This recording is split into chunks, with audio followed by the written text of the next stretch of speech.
एक कोई primary school का टीचर बनना चाहता है, एक व्यक्ति आईएएस बनना चाहता है, तो आईएएस की परीक्षा होनी चाहिए नहीं होनी चाहिए? कठिन परीक्षा उसकी होनी चाहिए कि नहीं होनी चाहिए? किसी भी व्यक्ति को आईएएस बना दें ये तो न्यायोचित नहीं है। आईएएस कौन बनना चाहिए? जो उसका पात्र है, नहीं तो नहीं बनना चाहिए। तो साधक संत कौन बनना चाहिए? जिसमें वैसी पात्रता है। किसी भी आलसी व्यक्ति को, प्रमादी व्यक्ति को, जो अपने आप को के साथ ही छलावा कर रहा है, तो वो लोगों के साथ क्या करेगा यदि उसको संत बना दिया तो, यदि उसको साधक बना दिया तो नहीं बनाना चाहिए उसको। तो यहाँ तो परीक्षाएं तो होंगी और साधक की थोड़ी सी ज्यादा ही होंगी, इसलिए साधक सावधान। सावधानी हटते ही दुर्घटना घट जाएगी। फिर तो परीक्षाएं होंगी आपको हर समय, इसलिए दोनों समय की जो संध है उसमें क्या किया जाता है? मनसा परिक्रमा से क्या किया जाता है? छहों दिशाओं की जो सूक्ष्म शक्तियां हैं, जो अधिपति हैं दिशाओं की, ऐसे थोड़ी चल रहा है ब्रह्मांड। ऐसे तो आपका गुरुकुल भी नहीं चल रहा। आपका गुरुकुल चल रहा है तो इसमें कुछ व्यवस्थापक हैं कि नहीं है? गुरुकुल में है कि नहीं कोई? ऐसे ही चल रहा है। जिनके घर चल रहे हैं गृहस्थियों के, आप लोग भी घरों से ही आए हैं, आपका जो अपने माता पिता का घर है वो जो चल रहा है उसका कोई व्यवस्थापक है कि नहीं है? है।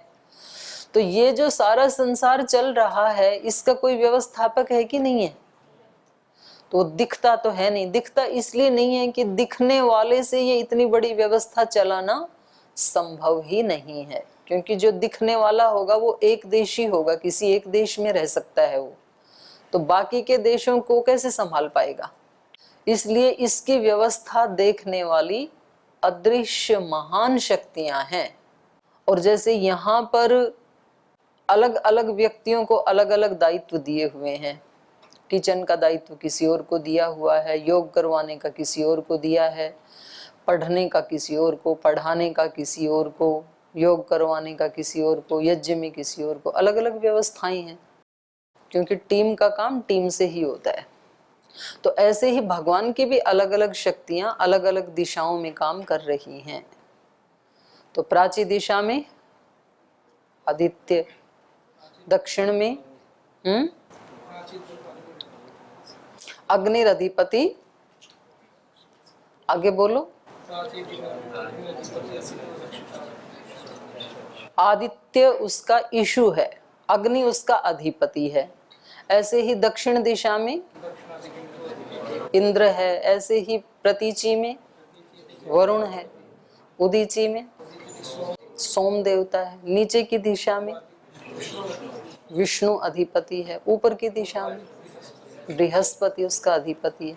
तो ऐसे सब दिशाओं में अलग अलग शक्तियां जो उसकी अधिपति हैं, उसकी स्वामिनी हैं, और फिर उनके अधीन जो शक्ति हैं जो उनके इशू के रूप में, बाण के रूप में कार्य कर रही हैं, तब जाकर के ये बाहर का सारा जगत चल रहा है। तो ये साधक सुबह शाम छहों दिशाओं के जो अधिपति हैं उनसे हाथ जोड़ करके प्रार्थना करता है कि सब दिशाओं में आप हमारी रक्षा करना, क्योंकि किसी भी दिशा से कोई अटैक आ सकता है, आगे पीछे दाएं बाएं ऊपर नीचे कहीं से भी आ सकता है कोई। तो आप उन सब दिशाओं में हमारी रक्षा करना। और ब्रह्मांड से यदि हेल्प लेनी है तो वो विनम्रता से ही मिल सकती है। आजकल कुछ लोग ऐसे कहने लगे हैं, मतलब आपको बहुत सारा ऐसा भी जगत मिलेगा, बोले ये ब्रह्मांड आदेश का पालन करने के लिए तैयार है, इसको आदेश दो ये वैसा ही कर देगा। लेकिन वो जो आदेश है उसकी भाषा वो एक ऐसी नहीं होनी चाहिए, क्योंकि इस ब्रह्मांड की जो शक्तियां हैं वो हमारी नौकर नहीं है, वो भगवान की एक जो सिस्टम है उस व्यवस्था में कार्य कर रही हैं वो। तो उनको आप प्रार्थना तो कर सकते हैं, जैसे इस देश की जो शक्तियां हैं, जो सरकारी विभाग हैं, तो उनमें आप प्रार्थना तो कर सकते हैं जाकर के, लेकिन आप उनको आदेश नहीं दे सकते। आदेश उनको कौन दे सकता है? जो उनका बॉस है, सरकारी व्यक्ति। हर व्यक्ति तो नहीं दे सकता है ना उसको। तो ऐसे ही ये भगवान की भागवत शक्तियां हैं, तो आप उनसे प्रार्थना तो कर सकते हैं। आप किसी ऑफिस में जाके किसी क्लर्क से भी प्रार्थना तो कर सकते हैं कि भाई साहब जरा फाइल को आगे बढ़ाओ ना, बहुत दिन हो गए चक्कर लगाते लगाते। तो हो सकता है वो अंदर जाके आपकी फाइल को आगे कर दे, या अपने बॉस को कह दे कि जी इस व्यक्ति का कर दो काम, और आप उसको जाके कहें कि आपका काम है मेरा साइन करवाना, जाओ अंदर और साइन करवाओ। तो वो बोलेगा, उसको गार्ड को बोले इसको बाहर निकाल के आओ, लगता है इसका दिमाग कुछ काम ठीक से नहीं कर रहा है। मैं सरकारी व्यक्ति हूँ, ऐसे नहीं बोलना मेरे को। तो ये विनम्रता पूर्वक हम इस ब्रह्मांड की सभी दिशाओं में जो शक्तियां काम कर रही हैं, ये साधक का काम होता है कि भाई पुरुषार्थ मैं अपनी तरफ से 100% करूंगा, लेकिन मेरी केवल मेरे पुरुषार्थ से मेरी अंतः यात्रा आगे बढ़ जाए ये पॉसिबल नहीं है। कुछ सूक्ष्म शक्तियों की भी हेल्प लेनी ही पड़ेगी। बाहर भी ऐसे होता है, बाह्य जीवन बहुत ऊंचा जीवन कोई व्यक्ति केवल और केवल अपने बलबूते पे जी सकता है क्या? मतलब किसी से कोई हेल्प ना ले ऐसा व्यक्ति जी सकता है क्या? अनाज के लिए किसान के पास जाना पड़ेगा, कपड़ा पहनने के लिए जुलाहे के पास जाना पड़ेगा, बाल कटवाने के लिए नाई के पास जाना पड़ेगा, या तो बोल जी हम तो अपना वो रखेंगे स्वामी आर्ष देव जी की तरह, तो उनको भी किसी चीज से तो करना ही पड़ता होगा ना, और फिर उसको बनाने वाले के पास जाना पड़ेगा। तो ये सारा का सारा जगत इंटरडिपेंडेंट है, कोई भी अपने ही बल से सब चीजें नहीं कर सकता है। ये स्थूल जगत में भी ऐसा ही है और सूक्ष्म जगत में भी ऐसा ही है। तो इसलिए यहाँ पर जितने दिन जीना है अपने ट्रिक से काम कर लो। वो बाहर के जगत में लोग बोलते हैं, बोल जी हाँ जी कहना और इसी शहर में रहना, इसी में भलाई है। तो ऐसा ही है इस जगत में भी, पर थोड़ा सा लिमिटेड तो जीवन है, पता नहीं कब कौन किधर चल जाएगा, या तो इधर उधर चला जाएगा या तो उधर चला जाएगा, क्योंकि ये आत्मा तो अत सातत्य गमने गमनशील है। तो पता नहीं कब कौन किसके संस्कार किसको कहाँ ले जाएंगे। तो जितनी देर रहें एक दूसरे से हिल मिल करके, हारमोनी बना करके और अपना फायदा करना, यही साधक का काम है। और भरत जी ऐसी ही हारमोनी बिठाने की कोशिश कर रहे हैं कि बिगड़ तो गया ही, बिल्कुल नई अच्छी चीजें खड़ा करना सरल होता है, लेकिन बिगड़ी हुई चीजों को ठीक करना महा कठिन होता है, बहुत कठिन होता है फिर। तो हमने अपनी जो परिस्थितियां मनस्थितियां बिगाड़ रखी हैं जन्म जन्मांतरों से, अब इसको ठीक करना थोड़ा कठिन तो है लेकिन असंभव नहीं है, और हमें ही करना है। आज करें तो अच्छी बात है, नहीं तो कल करेंगे तो और ज्यादा भारी हो जाएगा।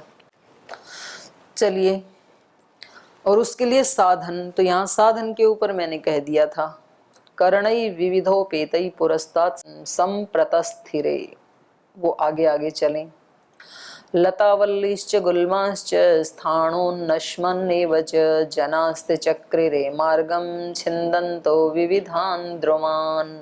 लताएं, वल्ली, गुल्माश्च, स्थाणोन ठूंठ, अश्मन पत्थर, ये जो चीजें भी बीच में आती हैं, जनाः ते मार्गम चक्रिरे, जनाः ते जनाः, ये सब लोग जो जा रहे हैं ये सब लोग, विविधान द्रुमान छिन्दन्त, अनेक प्रकार के जो पेड़ पौधे रास्ते में आते हैं, जो लताएं हैं, वल्लियां हैं, ठूंठ हैं, स्थाणु हैं, पत्थर हैं, उन सब को छिन्दन्त, उन सब का छेदन करते हुए, उन सब को मार्ग से हटाते हुए।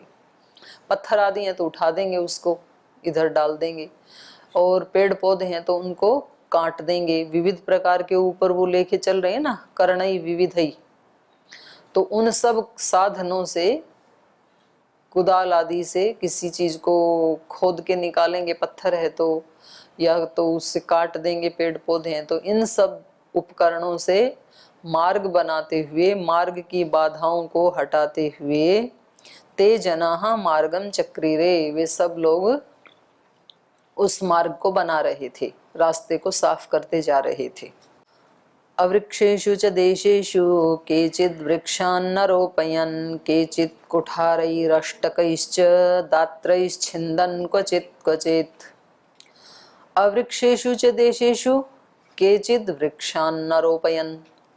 अब कहीं कहीं तो वृक्ष ज्यादा हैं तो उनको काटना पड़ रहा है क्योंकि वो मार्ग की बाधाएं बन गई। कहीं कहीं हैं ही नहीं वृक्ष, आतप होगा, धूप लगेगी, तो वहां पर छाया वाले वृक्ष लगाते चल रहे हैं क्योंकि वापस जब श्री राम आएंगे तो रास्ते में किसी प्रकार की कोई असुविधा नहीं होनी चाहिए।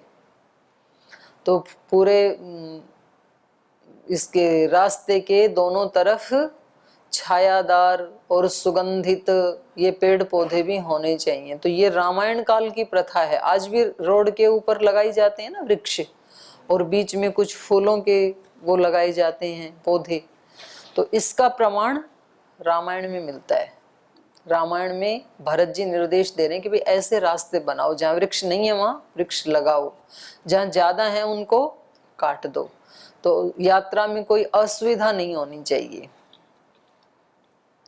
केचित कुठारई अष्टकैश्च दात्रई, तो ये सब साधन हैं जो तोड़ने वाले हैं ना।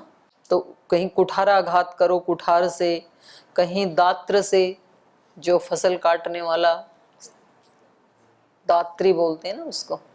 तो कुछ छोटे बड़े जो भी साधन हैं उपकरण हैं उनसे उनको हटाते हुए, कहीं वृक्षारोपण करते हुए ऐसे रास्तों को तैयार कर दो। अपरे वीरण स्तंभान बलिनो बलवत्तरा विधमन्ति स्म दुर्गाणि स्थलानि च ततस्ततः।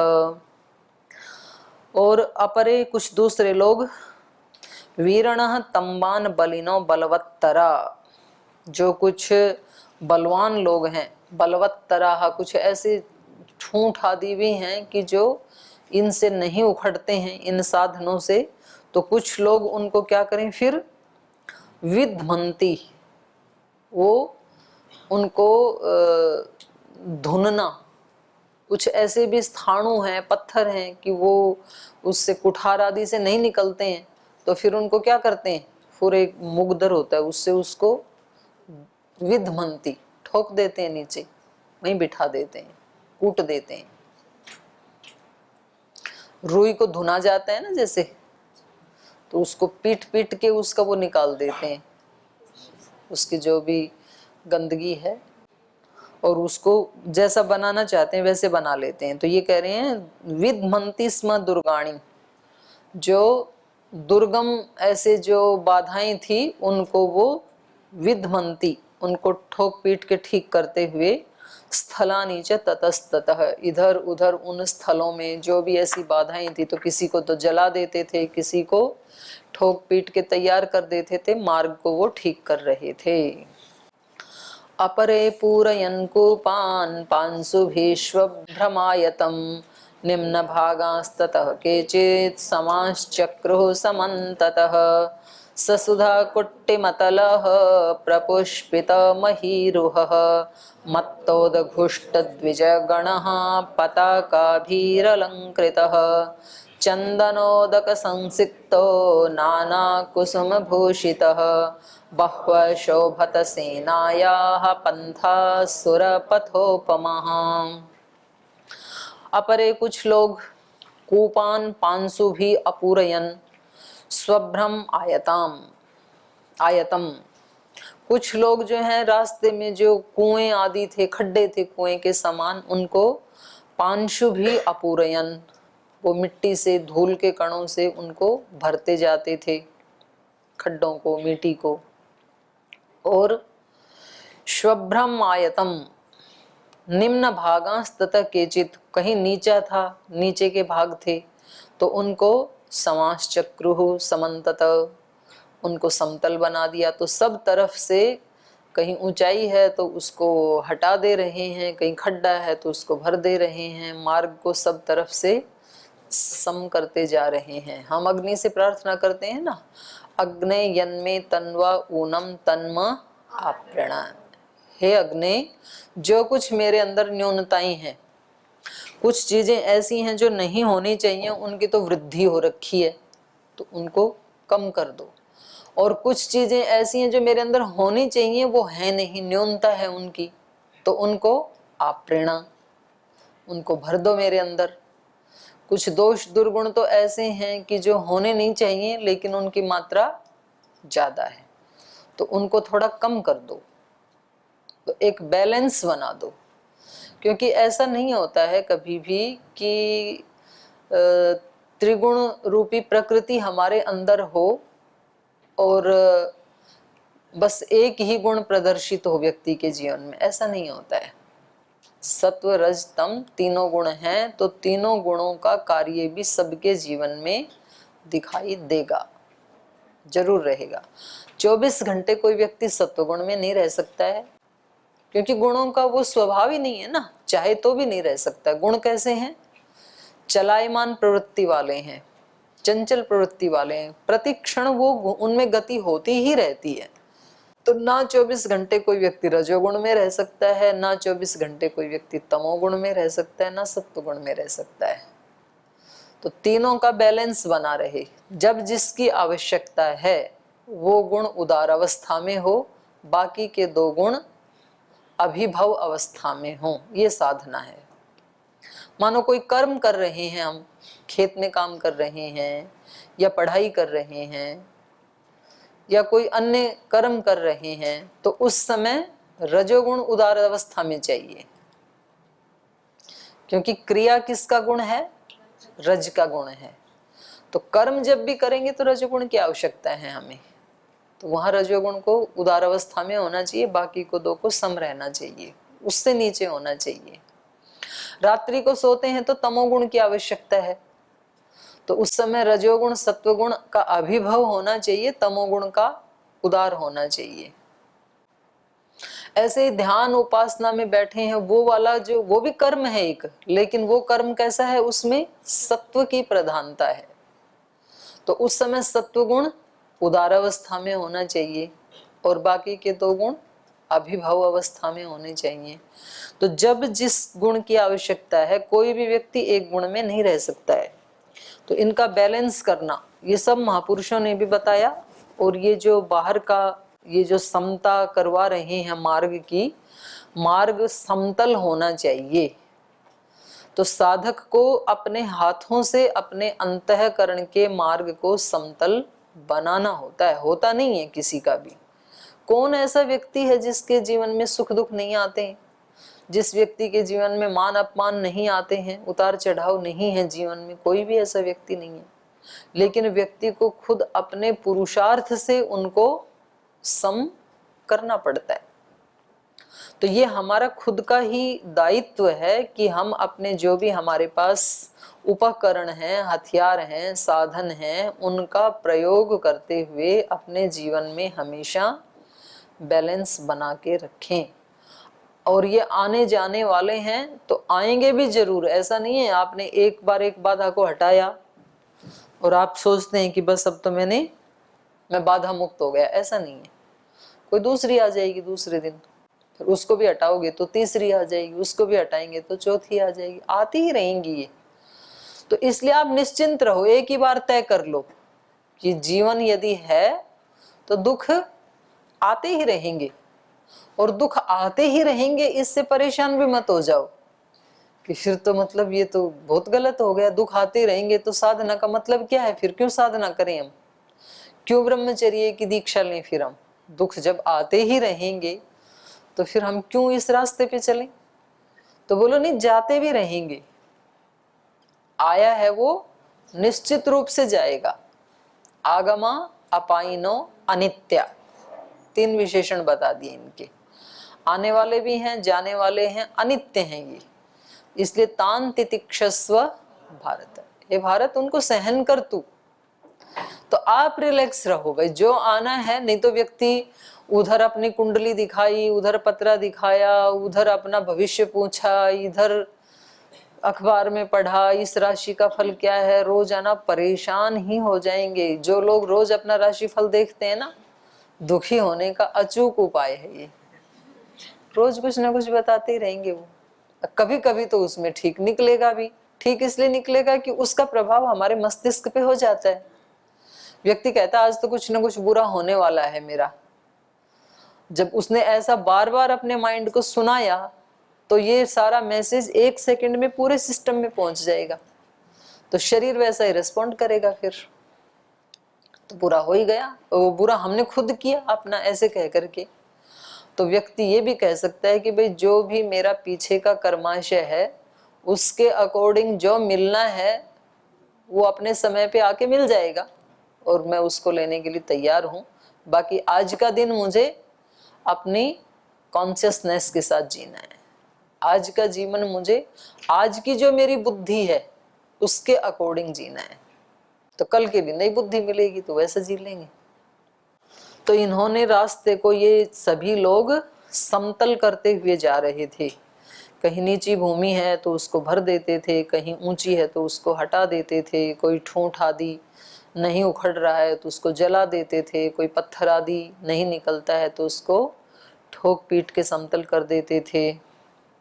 ससुधा कुट्टे मतल माने चूने से भी, कुट्टे मतल वो चूना भर देते हैं ना, गच मारना बोलते हैं। जैसे ईंट की चिनाई करते हैं फिर बीच में जो छिद्र रह जाते हैं उसमें फिर चूना ऐसे करके उसको पलस्तर कर देते हैं, तो उसको कहते हैं कुट्टे मतल। ससुधा कुट्टे मतल प्रपुष्पित महीरुह, और पृथ्वी के ऊपर फूलों वाले कुछ पेड़ लगा रहे थे। प्रपुष्पित महीरुह मत्तोद्घुष्ट द्विजगण, और जब ये इतना काम कर रहे थे तो कुछ द्विजगण, द्विज मतलब पक्षी, द्विज विद्वान को भी कहते हैं, द्विज मतलब दोबारा जन्मा हुआ। तो विद्वान को तो इसलिए द्विज कहते हैं कि एक जन्म तो सबका माँ की कोख से होता ही है, और जिसका विद्या की, ज्ञान की और गुरु के गर्भ से जिसका जन्म हो जाए उसको द्विज कहते हैं। और पक्षी को भी 2 बार जन्म होता है इसलिए उसको द्विज कहते हैं। एक जन्म तो अंडे के रूप में होता है और दूसरा जन्म जब अंडे को तोड़ के बाहर निकलता है, तो 2 जन्म हो गए ना। तो यहाँ पर ये कह रहे हैं मत्तोद्घुष्ट द्विजगण। जब वहां जंगल में इतनी सेना, कहीं पेड़ काटे जा रहे हैं, लगाए जा रहे हैं, धूमधाम एक उत्सव जैसा है, तो पक्षी भी बड़े खुश हैं।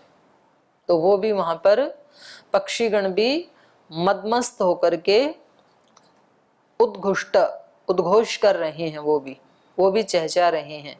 पताका भी अलंकृत, और जो पताकाएं हैं वो भी सुशोभित हो रही हैं। ये लगाते जा रहे होंगे झंडे भी, तो लगाते ही हैं झंडियां। जब कोई नेता आदि आते हैं तो भी झंडे लगाते हैं। श्रद्धेय स्वामी जी महाराज जाते हैं तो हम भारत स्वाभिमान के झंडे लगाते हैं पूरे शहर में, जहाँ जहाँ से महाराज जी जाएंगे। तो जब भारत स्वाभिमान यात्रा चलती थी तो हमने कर रखे हैं ये काम। चंदनोदक संसिक्त नाना कुसुम भूषित बहुव शोभत सेनाया पंथा सुर पथोपमा। तो चंदन उदक संसिक्त, रास्ते के ऊपर चंदन की गंध मिला करके पानी छिड़का जा रहा था। कभी कभी केवड़ा मिला के भी छिड़कते थे लोग। तो जैसे विवाह शादी होते हैं ना, तो अभी तो है नहीं, तो गांव में तो पहले कच्ची मिट्टी होती थी, तो कच्ची मिट्टी को उसमें धूल ना उड़े तो उस पानी में कुछ ऐसा सुगंधित पदार्थ केवड़ा आदि मिला के छिड़क देते थे, तो सुगंध आती रहती थी। तो उसमें कोई केमिकल तो होता नहीं है, तो वो अच्छा तरीका था। आजकल तो जो रूम फ्रेशनर लगाते हैं उसमें केमिकल होते हैं, सुगंध तो होती है लेकिन वो हानिकारक है स्वास्थ्य के लिए।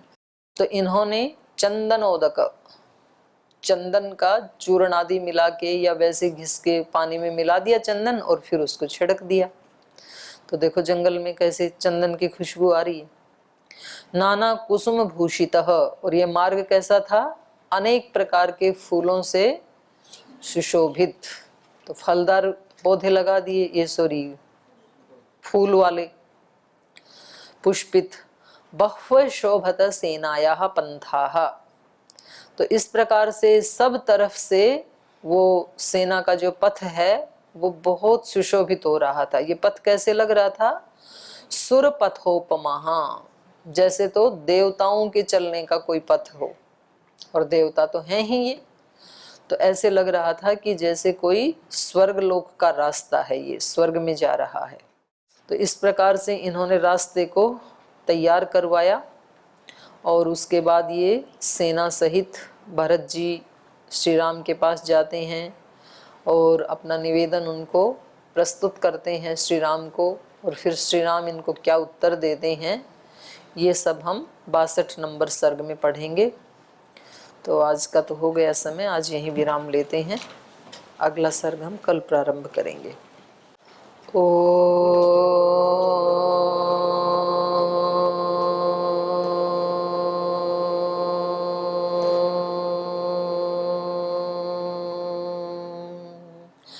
शांति शांति शांति। श्री गुरुभ्यो नमः।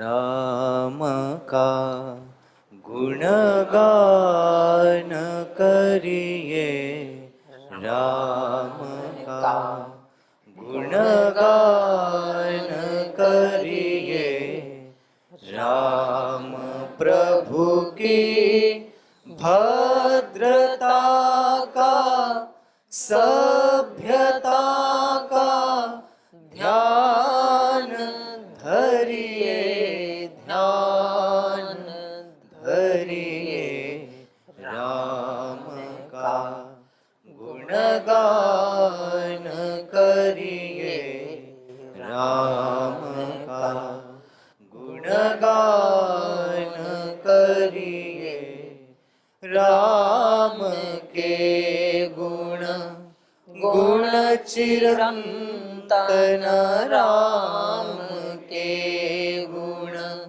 गुण चिरंतन, राम गुण सुमिरन रतन धन, राम गुण सुमिरन रतन धन, मनुजता को कर विभूषित, मनुज को धनवान करिए, ध्यान धरिए, राम का गुणगान करिए, राम का गुणगान करिए, राम का गुणगान करिए, राम। ओम श्री गुरुभ्यो नमः।